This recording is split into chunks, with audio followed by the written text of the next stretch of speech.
Migori kocha County Commissioner Manomeru Mwangi wacho ni county no biro neno ni penjo tim yo man kare seche ma penj mar klas 8 nogono to koro noche timore odiochieng' ma kawuono tielo mokwongo.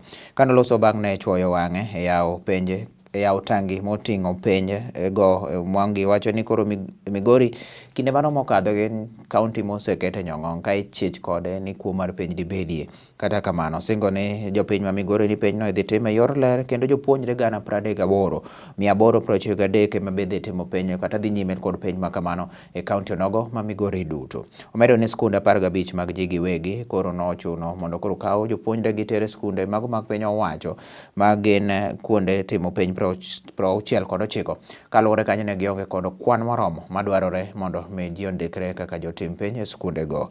Ne otene kod jalup County Commissioner Benson Karani molero ne giyudo lipode duto te kowuok e sub counties kaka penj no bende koro dhi nyime maonge lipot moro amora marach ma bende no oseyangi.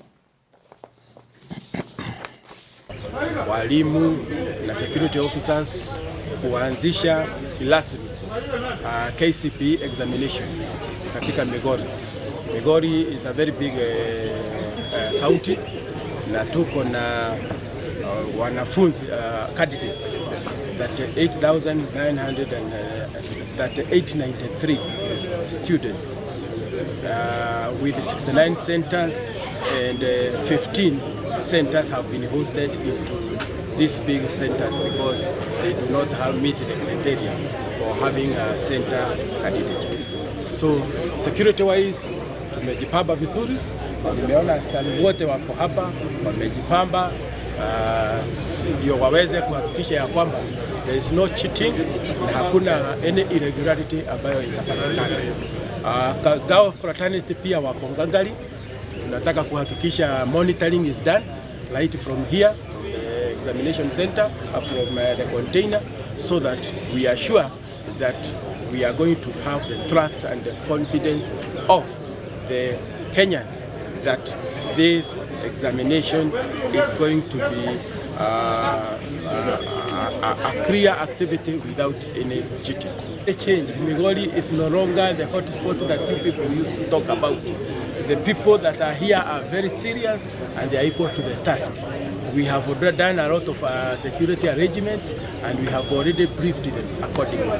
So that is why you can see that all the police officers are with us, all the examination, the county director of education is with us, county teacher TSC, county director of education has been sent to Awendo so that we are sure that everything goes as planned. As at now, we've not had any, but in due course, we are likely to have.